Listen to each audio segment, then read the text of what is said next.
It's not a sermon, it's a study. So we'll continue with our study. Your gate. We've been covering the 12 gates. So today is another gate. We start with Revelation 7 with other gates. In verse 4 it says, and I heard the number of them which were sealed, and there were sealed 144,000 of all the tribes of Israel.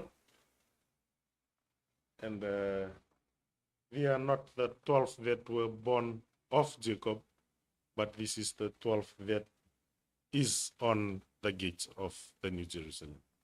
So Revelation 21:12, and had a wall great and high, and had 12 gates, and at the gates 12 angels, and the names written thereon, which are on the names of the 12 tribes of Israel. We have been studying these 12 tribes of Israel, the one that the children of Jacob, and then the division of land, and this is the 12 tribes of Israel whose names are on the gates.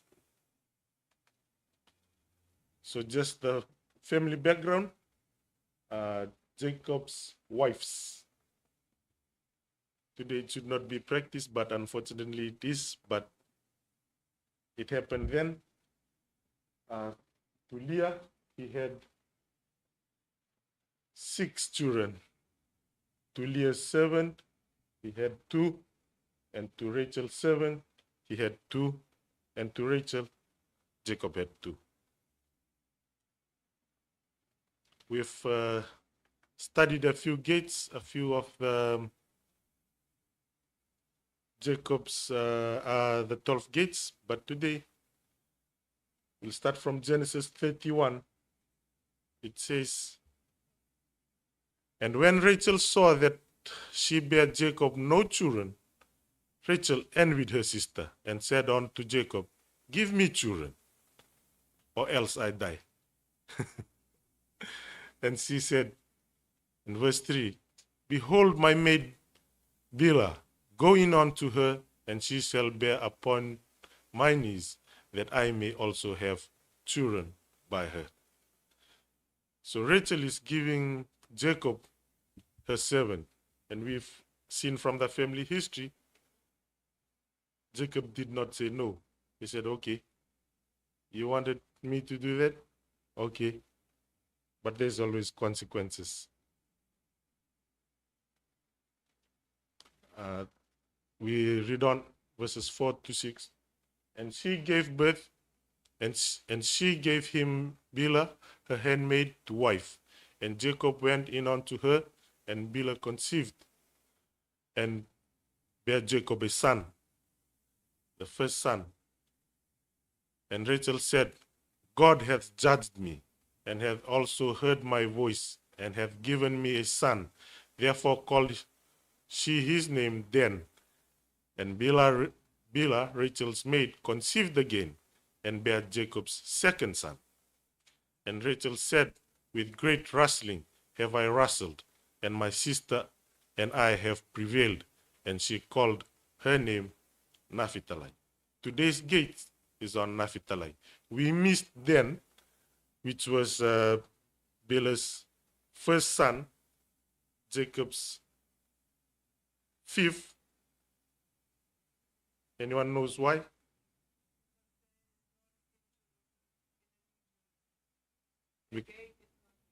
The gate is not there. He is one of the lost tribe. So we'll just jump to, we'll come back to the lost tribe to know why they are not there, but we'll continue with the gates, the names on the gates. So today is NAPHTALI.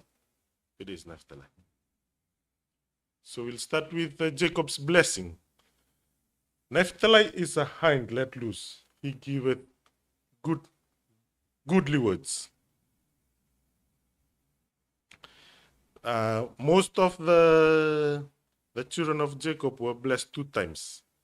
One was for the person, the other one was the tribe. Moses gave the blessing for the tribes. And Moses' blessing for the tribe was Deuteronomy 33:23. And of Naphtali he said, O Naphtali, satisfied with favor and full with the blessing of the Lord, possess thou the west and the south. In Jacob's dying blessing to Judah, Judah was compared to a lion, Dan was compared to a serpent, Issachar to a strong ass, Benjamin to a wolf, but Naphtali is to a hind let loose. A hind is a female deer. Female deer. It's always ready to flee. It's hard for you to give the deer a burden, for him to give him something to carry. Because sudden sounds of movement, sudden sounds of alert of danger, the deer will flee.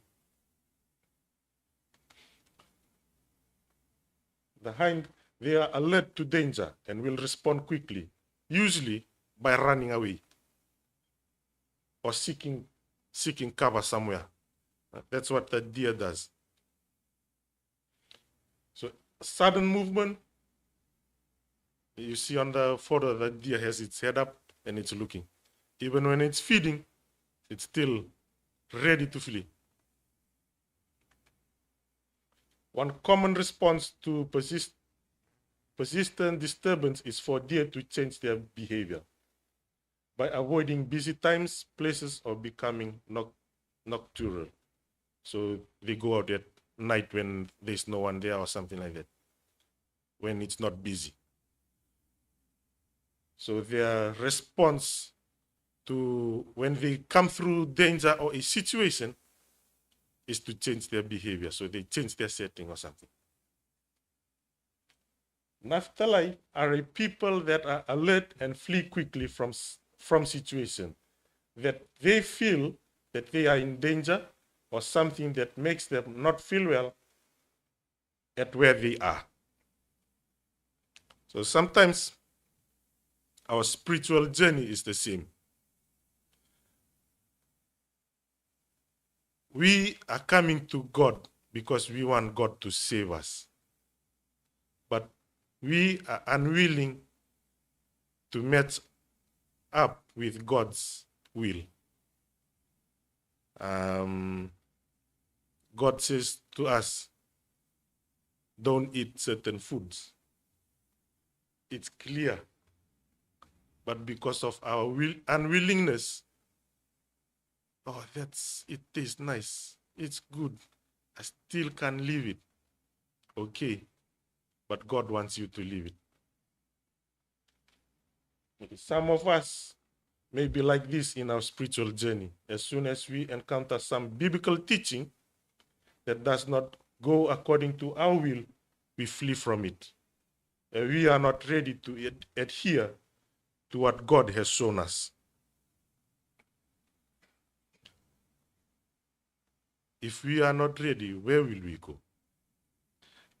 David in Psalms 139, he said, where shall I go from the Spirit, or where shall I flee from thy presence? If I ascend up into heaven, thou art there. If I make my bed in hell, behold, thou art there. If I take the wings of the morning and dwell in the uttermost parts of the sea, even there shall thy hand lead me, and thy right hand shall hold me. Who wanted to flee from God? Do you know one? Jonah.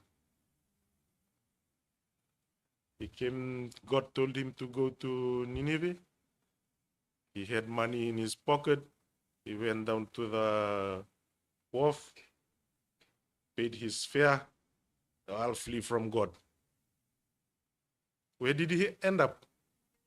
In a fish. In the mouth of the fish, in the stomach of a fish. There he prayed. So it says,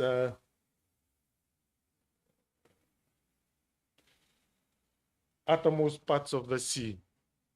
Even if you run away into the sea or you go to space, you think God is not there? He's there. 2 Timothy 2:22.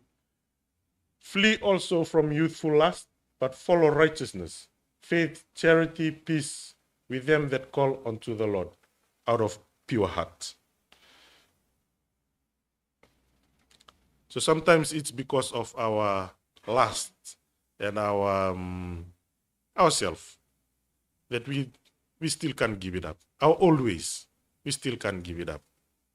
But we've seen David write in Psalms that wherever we go, God is there. How can we flee?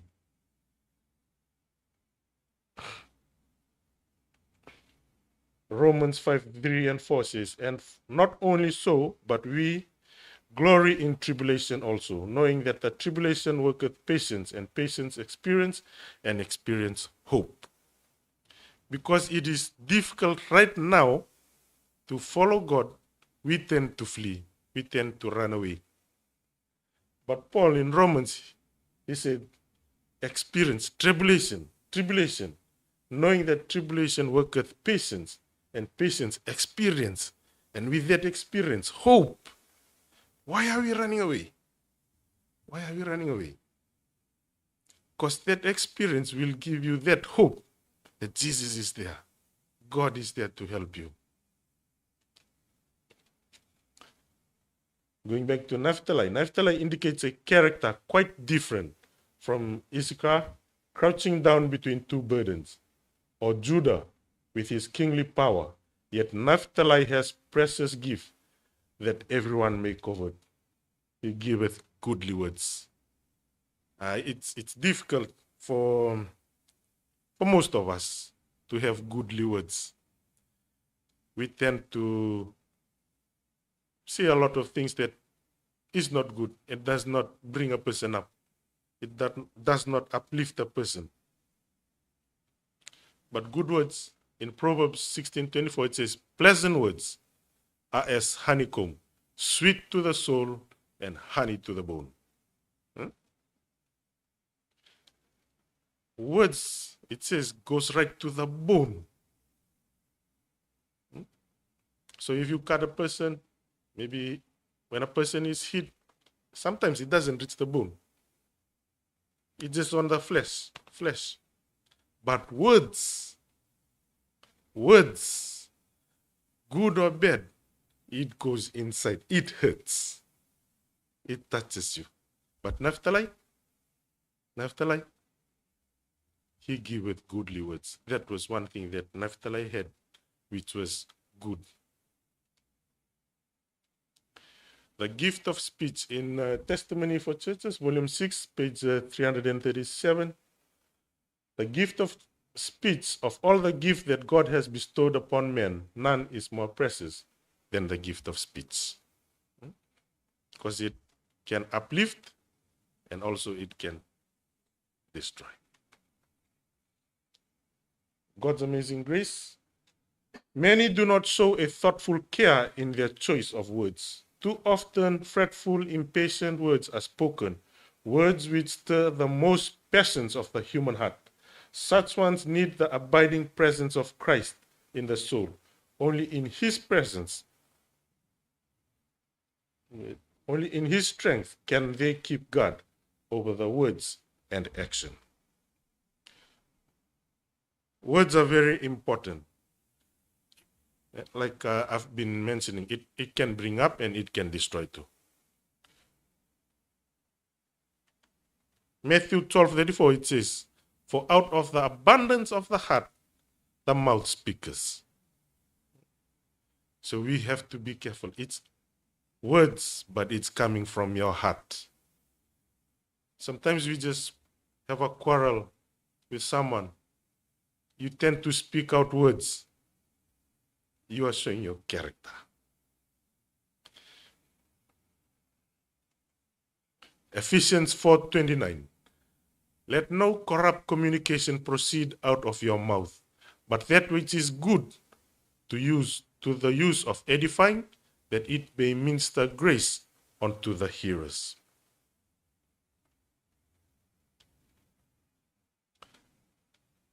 That's from the cross and its shadow. This one. Unencumbered by many of the heavy burdens and responsibility borne by some of his brethren, he has time to find those who are downcast and discouraged, and by his goodly words to encourage the despondent and comfort the sorrowful. So Naphtali, he wasn't burdened with a lot of burden like his other brothers, but even the Bible doesn't really mention a lot of about his character. But his tribe came out from his 4 sons, and then the tribe of Naphtali, their history, their characteristics came out from there.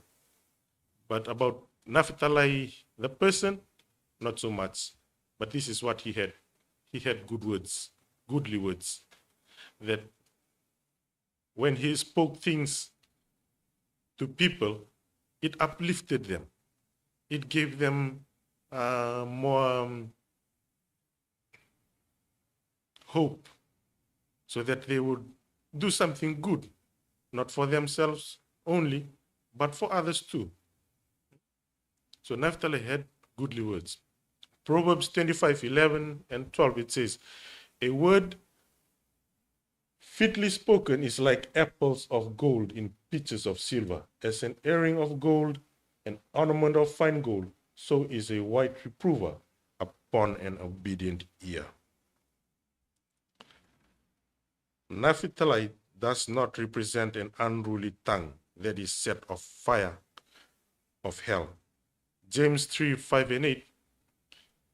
Even so, the tongue is a little member, and boasteth great things. Behold, how great a matter a little fire kindleth.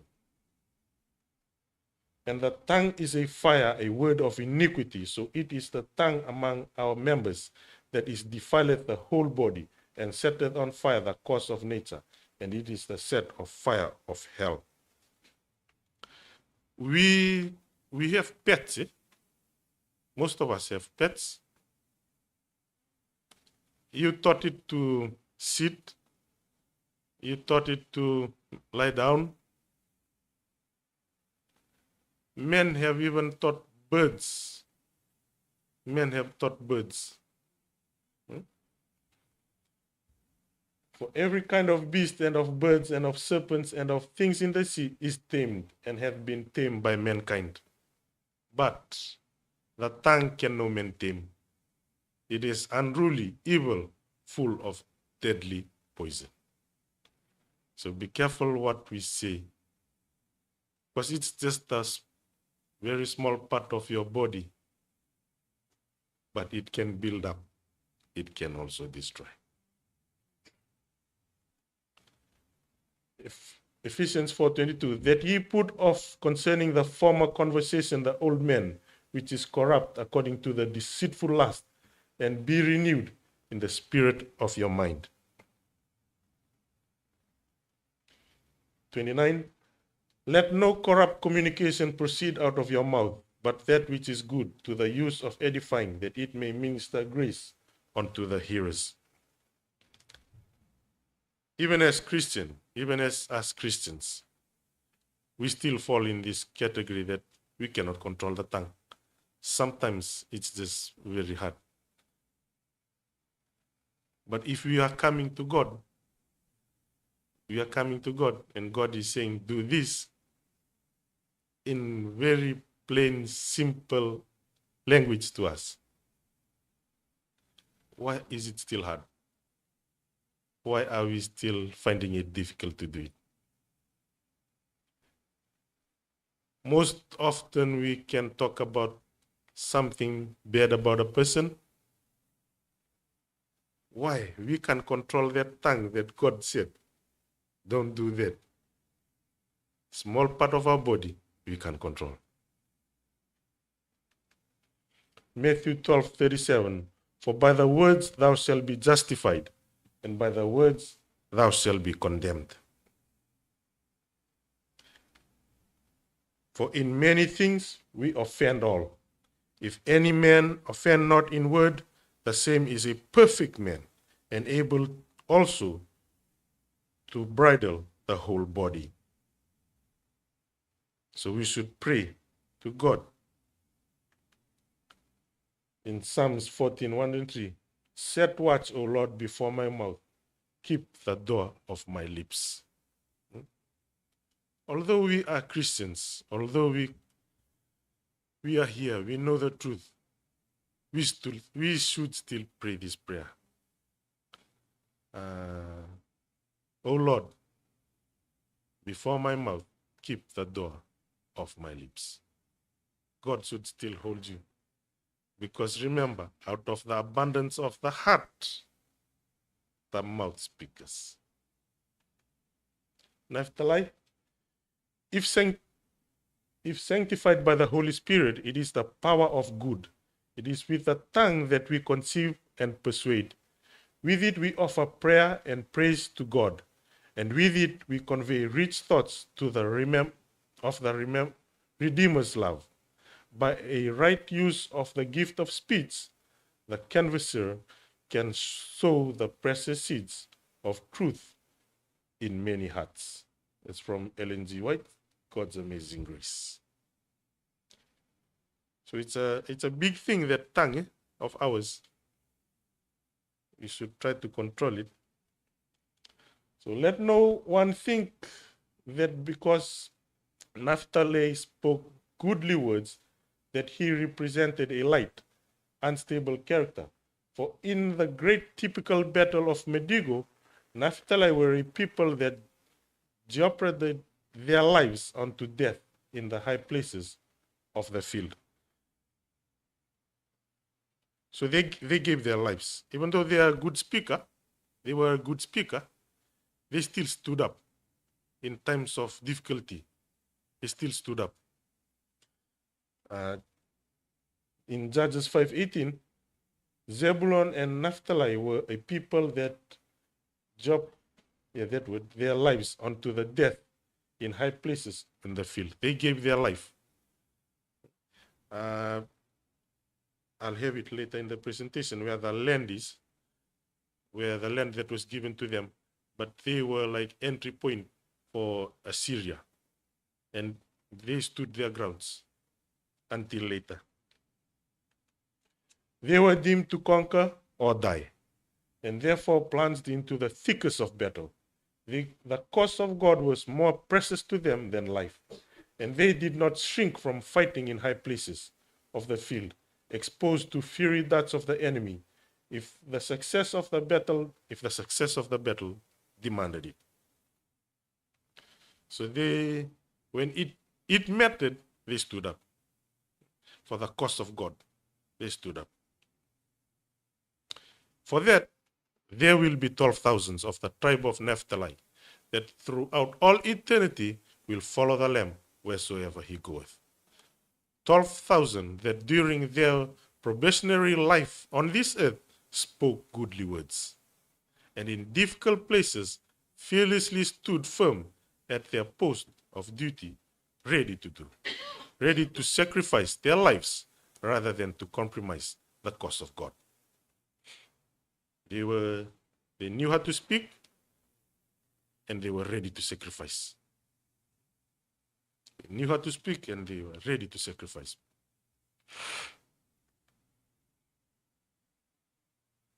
In Moses' last blessing to NAPHTALI, to the tribe, he said, O NAPHTALI, satisfied with favor and full with the blessing of the Lord.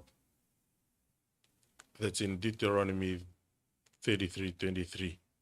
Surely this is a condition to be covered by every child of God.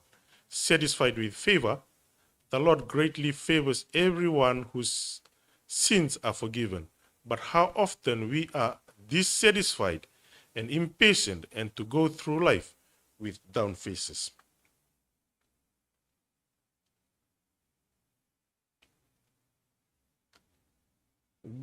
God has given us the right to be his children. God has granted us that right. However, we still are dissatisfied. We are not satisfied. Why are we not satisfied? We want to feel that love. We don't need to feel it. God has given it. Our lesson studies last week, this week again, it's saying you have to believe. You have to have that faith. So if you have that faith, why do you need to feel it? Why are we still not satisfied? We believe that He has given us that right to be children of God. Why are we not satisfied? We just have to believe that. Why are we not believing? Because we want it physically. We want something to happen. We want to see it. But the Israelites, when they came out from Egypt, they saw Jesus leading them, fire in the night, cloud in the day. When they were hungry, they were fed. When they were thirsty, they drank. Physical things were given to them. But yet, when they went into Canaan,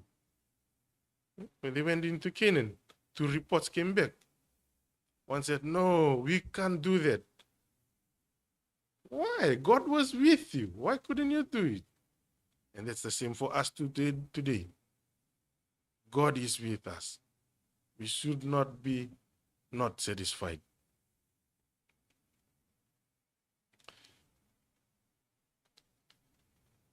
Because we are not satisfied with favor, we are not full of the blessing of the Lord. That's why of the how many thousand or million that left Egypt, only 2 that left Egypt that reached Canaan. The rest died on the way. Because they were not satisfied. They were not satisfied. The child of God who fully realizes that it is to be cleansed from sin and clothed with Christ's righteousness will be satisfied with favor. And if he appreciates the many blessings he receives at the hand of the Lord and counts them over day by day, he will find that his life is full with the blessing of the Lord. We are blessed every day. But when we encounter some situations, we tend to forget. It's true, we tend to forget. But if we count how many days we woke up every morning, that's a blessing.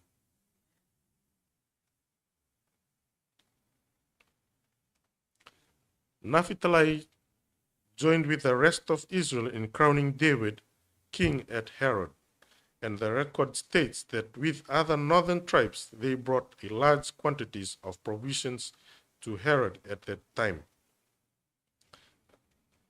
Barak of Kadesh, Naphtali is the only great hero of his tribe. Mentioned in the Bible, the battle fought by him under the direction of Deborah, the prophetess, was in many respects the greatest battle fought by the ancient people of God, and it is a type or object lesson of the great battle of Armageddon. We are at war. We are at war. You are at war every day. It's light and darkness. It's also you by yourself. So if we are able to control our tongue, we are able to control our heart, and then we can proceed. The Naphtali, they were given land.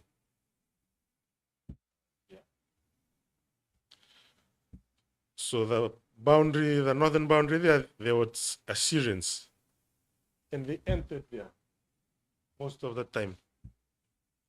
They tried their best. They stood their ground. The territory bordering on the west shore of the Sea of Galilee and extending northward was given to Naphtali. So they stood their ground for a while. The the land, it was a fertile country, and during Solomon's reign, it was one of his commissariat districts. Ahimaaz, Solomon's son-in-law, was in charge of the land. So the territory of Naphtali lay in the path of Syrian and Assyria invaders. It was from goodly land of Naphtali that Ben-Hadad and Tiglath-Pileser and their first taste of plunder of the Israelites. In 1730 BC, Tiglath-Pileser overran the whole of the north of Israel, and the tribe of Naphtali was carried captive to Assyria. They stood their ground until they couldn't. And so they were taken captive. But so in the time of Christ, Naphtali no longer possessed the shore of the Sea of Galilee, but it was to be far more renowned than when held by him, when the Naphtalian tribe was there. Isaiah had already prophesied there. Isaiah, more than 700 years before Christ, had prophesied that the land of Zebulun and Naphtali would see a great light. That's in Isaiah 9, 1 and 2. And in fulfillment of it, Jesus, the light of the world, had his home in Galilee. So it's a place where Naphtali's tribe was. They were good speakers. Jesus chose that place to start that ministry, Galilee. It was the cradle of the Christian faith. And from the source of the Sea of Galilee, the leading disciples were called to do their life work. And so Jesus is also calling, God is also calling us today. We probably might be in Port Augusta, maybe in the desert, maybe far from crowded population, but it's a good place to start. It's a good place to start. Psalms 14:2. The Lord looked down from heaven upon the children of men to see if there were any that did understand and seek God. God is still looking. He's still looking. He still wants to find you. And he's just asking you to raise your hand. Paul says in Romans, for I reckon that the suffering of this present time are not worthy to be compared with the glory which shall be revealed. It's also there. He's not hiding anything. He's telling us plainly, there will be suffering. Revelation says that some will be put to jail, some will die. But Paul in Romans says, I reckon that the suffering of this present time, your suffering, is not worthy to be compared with the glory which shall be revealed. We imagine how things will be in heaven. We imagine. When the Queen of Sheba came to Solomon, she told him, oh, this is just half of the things that I heard from my country. But she saw that it was more than that when she came to Solomon. So what we are imagining, it's not even half. It's not even half. So what should we do? David says in Psalm 37:5, commit thy way unto the Lord, trust also in him, and he shall bring it to pass. So whatever is in front, trust the Lord. He'll bring it to pass. He has already said it. It will end. This world will end.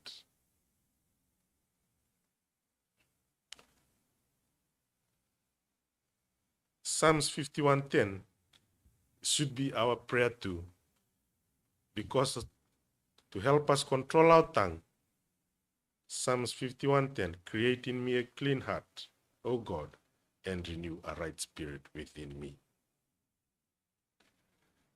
First Samuel 10, 6-9. It's the blessing of Saul. Yeah, Saul. Blessing of Saul. So when Samuel came and blessed Saul, and then he said, okay, after this, you go, you will meet 2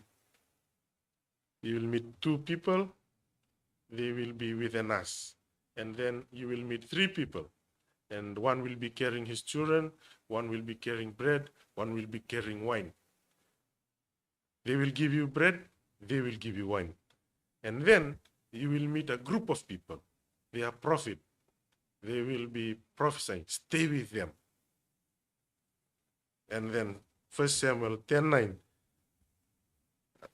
6, and it said, and the Spirit of the Lord came upon thee, and thou shalt prophesy with them, and shall be turned into another man. So if we are praying, create in me a clean heart, and we think that it can happen, it has happened. It has happened. It happened to Saul. It can happen to us, to you and me too. So we have come through Reuben's gate. We have come through Reuben's gate. Reuben, he was a great soul searcher. So if you might have seen yourself there, but if not, we went past Simeon's gate. We knew he was a murderer, but there's no murderer in heaven. His name is there. He daily confessed his sins. And then we went on to Levi.